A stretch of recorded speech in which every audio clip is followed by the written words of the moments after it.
Okay, I am here in Frederick, Maryland, and we're going to do a video series called the Pipe Creek Circular. And I'm standing here in front of Prospect Hall. Now, Prospect Hall was built by Daniel Delaney around 1787.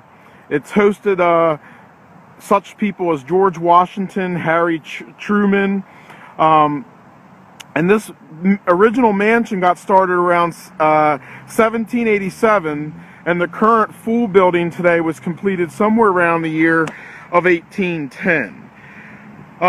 It was here on the afternoon of July the 28th, 1863, that George Gordon Meade took over command of the Union Army, the Federal Army of the Potomac, on his way to Gettysburg.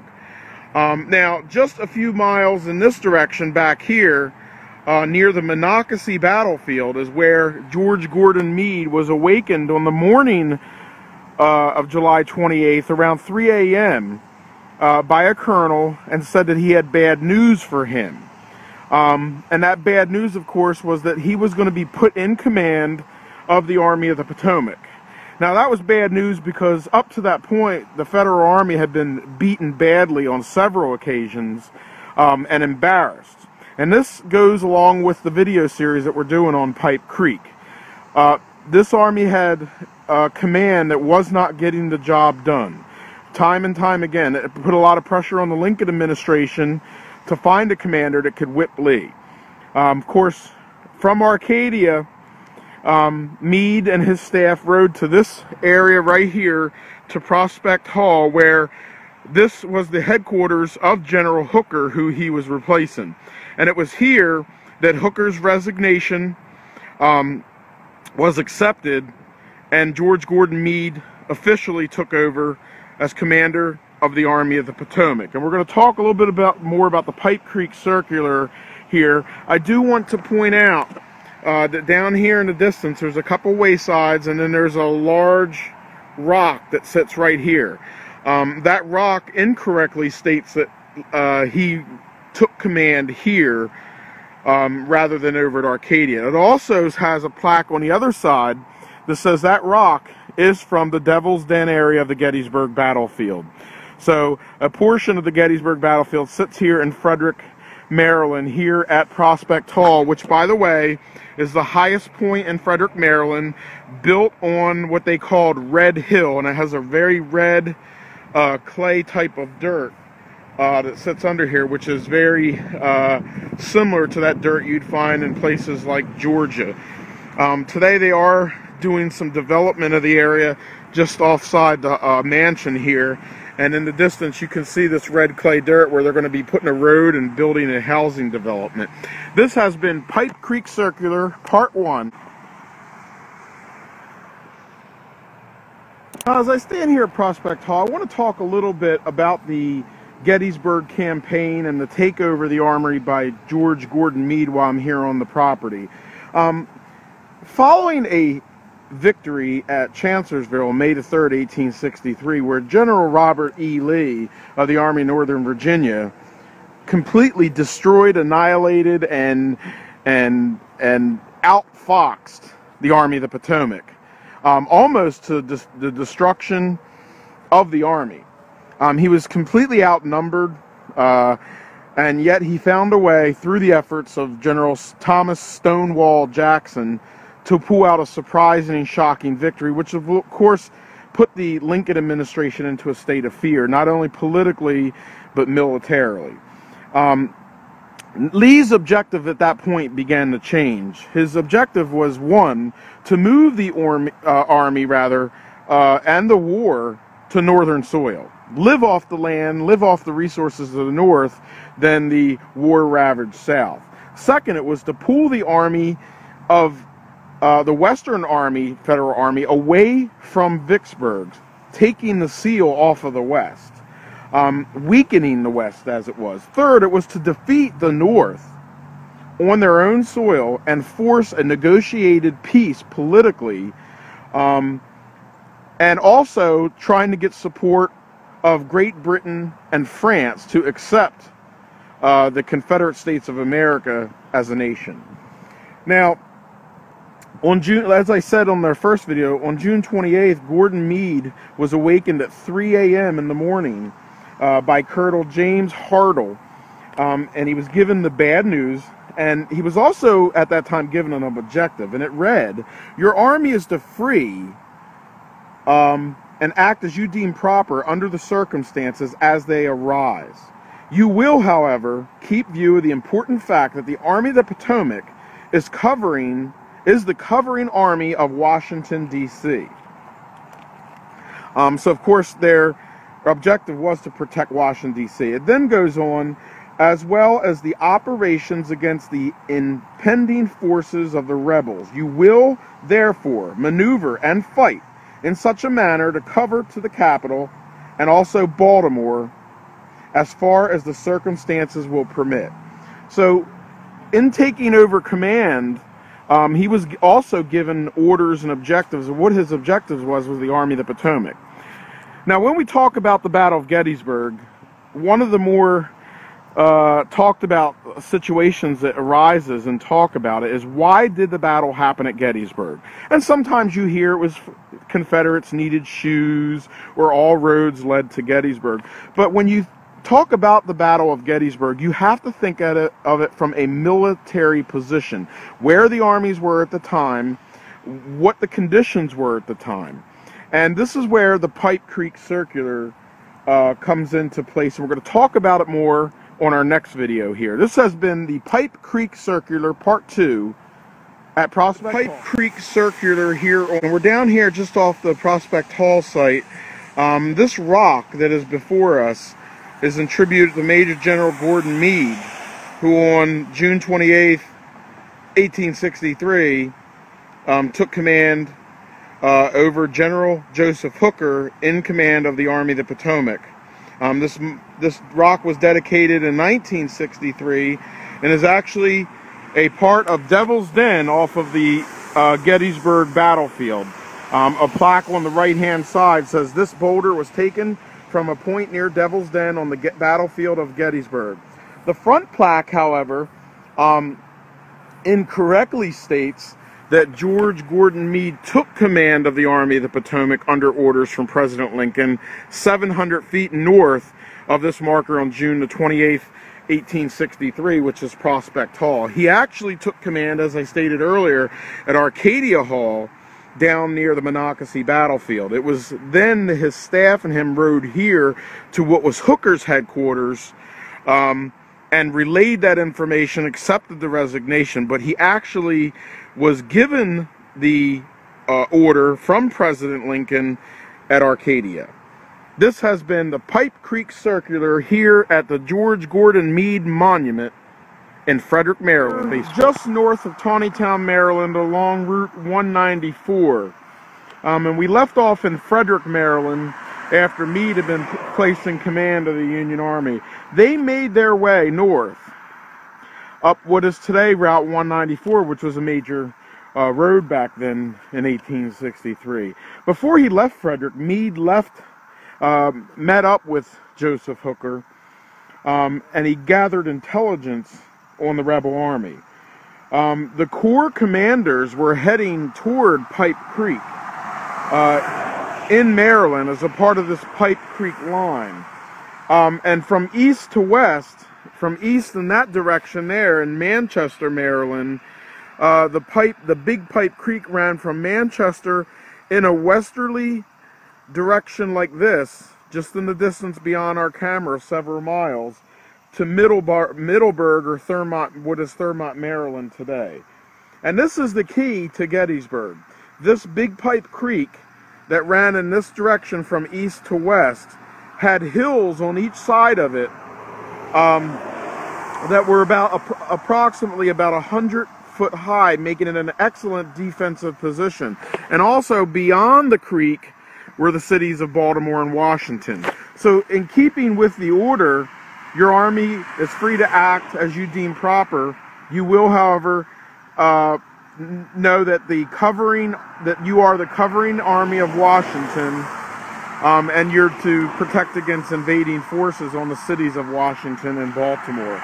So this original Pipe Creek plan was to set up a defensive position in Maryland, Carroll County, along this great defensive position called the Big Pipe Creek that would protect the cities of Washington and Baltimore in the distance. And the positions were as follows. The 6th Corps under General Sedgwick in Manchester, Maryland. Okay, around here in the center area would have been the 12th and the 5th Corps under General Slocum. And then, of course, down in Middleburg, Maryland, which today is Thurmont, would have been General John F. Reynolds commanding in the 1st Corps, and also with the 11th and the 2nd Corps. And part of 2nd Corps was in reserve. Okay, so now Meade's headquarters is brought from Frederick, Maryland, to Taneytown, Maryland on the 29th and the 30th. And his headquarters were here, as this sign says, on the Shunk Farm. Now, the Shunk Farm is the Benjamin Shunk Farm. And it was from here that he directed the initial concentration of Union forces to Gettysburg. So as you can see, the reason the Battle of Gettysburg happened where it did wasn't necessarily because of shoes. It wasn't necessarily because all roads led to Gettysburg, though that may in part be true. It was because the original Pipe Creek plan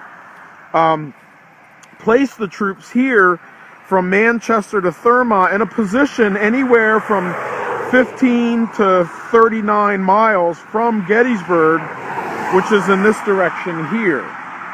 Now, with the Pipe Creek action in effect, General Meade orders the advance of Reynolds on the left, down in Middleburg, or in Thurmont. Now, Meade could not see Lee, but he knew he was northwest, and he assumed correctly that he was using the Blue Ridge Mountains to screen his movement. Now, remember also at this time, the Wrightsville-Columbia Bridge was, in this direction back here, was burned, making it impossible for rebel forces to cross it.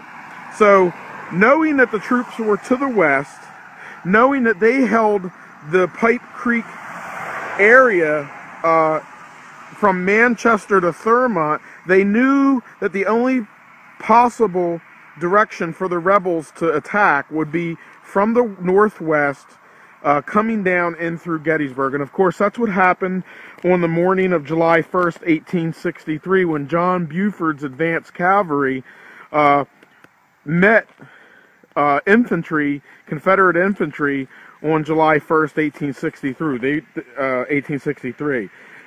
They realized right away that they were in big trouble and they were going to be outnumbered.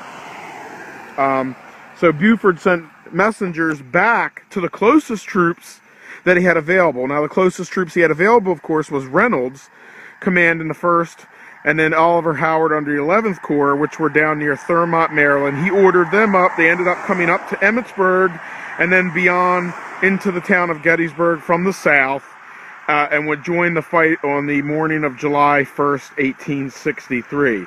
So I think when you pose the question to yourself, why was the battle fought in Gettysburg?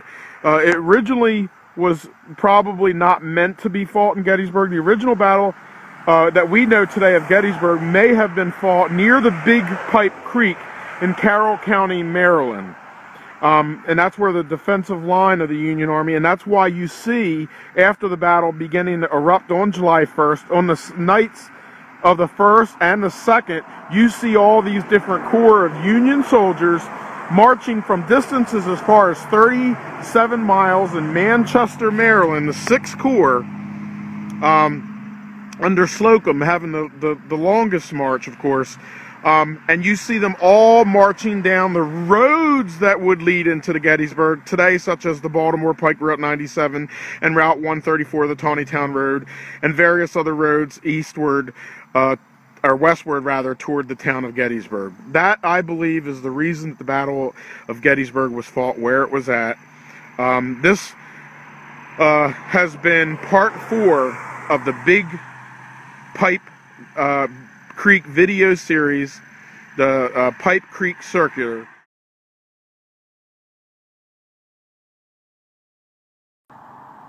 Okay, this is going to be the Pipe Creek Circular Part 5.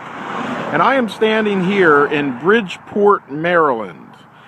And we have been talking about General Meade's Pipe Creek Circular was the reason that the Battle of Gettysburg happened. It didn't happen because the Confederates were looking for shoes or because all roads led to Gettysburg, as many has been talked about before. It was simply where the armies were placed at the time, and of course the new command of General Meade taking over for Hooker just a few days before. On June the 30th, 1863, as a part of Meade's screen for Washington to protect the capital, Washington, D.C., and as the Confederates invaded Maryland and Pennsylvania, the 3rd Corps, the Army of Potomac, arrived here at Bridgeport on June the 30th, 1863. They came from Taneytown, Maryland, which is directly in this direction here, east of us. And they came up here, and when they reached this point, and specifically this house over here, they actually turned right on the Bullfrog Road. Now, as we looked about a Bullfrog Road from another vantage point from the Moritz Tavern in Gettysburg, Pennsylvania, we understand that the Bullfrog Road once was a major intersection that connected Pittsburgh, which is in that direction, with Baltimore, which is in this direction. And the Bullfrog Road actually connected these two cities in its area here of Adams County. And the 3rd Corps with Meade headed toward Gettysburg in that direction there. And of course the cavalry stayed here behind the lines and screened for Washington, D.C., to protect Washington, D.C. Of course, the only thing that exists here today is this Maryland Civil War marker here that sits over here at the corner of Route 140 and the Bullfrog Road. But this has been our continuing series on the Pipe Creek Circular here at Gettysburg. This is Part 5. Good morning, everyone. I am here at the Taneytown Memorial Park here in Taneytown, Maryland. This is going to be a short video on the campaign leading up to Gettysburg as a part of General George Gordon Meade's Pipe Creek Plan. Now, on June the 29th, 1863, just a few days before the Battle of Gettysburg, Union General George Gordon Meade ordered the Army of the Potomac to Pipe Creek that would counter any move toward Washington and Baltimore. Remember, General Lee's troops had made their way up the mountain range, the Appalachian Mountains, and were heading north. And Meade orders his troops to Pipe Creek, which just is a couple miles here to my west. Now, as I said, Lee's Army of Northern Virginia was along the mountain range, and Meade established his headquarters here in Taneytown. He actually was at the Shunk Farm, which is today on Route 194, just a couple miles to our north. Now, he stayed here for 2 days and watched his footsore soldiers march by this very road. Now, Major General Daniel Sickles stood on the porch of the Old Stone Tavern, and that is over here today. You can just barely see it through the fog. He stood there and reviewed his 3rd Corps troops as they arrived on June the 30th. Now, one man that was here, Private Charles Maddox of the 17th Maine Infantry, wrote, "We marched through in column by platoon. The young damsels sang Union songs and waved handkerchiefs to us as we passed along. After a rest, the 3rd Corps would move to Bridgeport. That's a few miles here to the west along what is today Route 140. We'll look at that in another video where Major Dan Sickles would make his headquarters after that. Now, General Winfield Scott Hancock's 2nd Corps passed through Taneytown about noon on July 1st, 1863, and while resting at the Swope Farm, which was the property that belonged to Dr. Samuel Swope, also known as the Sawbull Inn, where Meade was earlier. While Hancock is there on noon resting, he receives an order from General Meade to leave his corps and hurry to Gettysburg and take charge of the Union forces there, as Major General John Fulton Reynolds, the commanding officer, had been killed during the battle's opening moments around 10:15 in the morning. Meade followed, making his headquarters at the home of Lydia Leicester along the Taneytown Road. And today the Sawbull Inn, or also known as Dr. Samuel Swope's farm, if you take modern day Route 134 from Taneytown, it goes right into Gettysburg and leads right to the Lydia Leicester house. Lydia Leicester was also a Carroll County native who took refuge in Silver Run nearby here. So this is a video on the Gettysburg campaign leading up to the Battle of Gettysburg, and we're here in Taneytown, Maryland, at today what is known as the Taneytown Memorial Park. It's also part of the Maryland Civil War Trails program. This has been a video on the Pipe Creek Plan and the positioning of the Union Army just previous to the Battle of Gettysburg. Here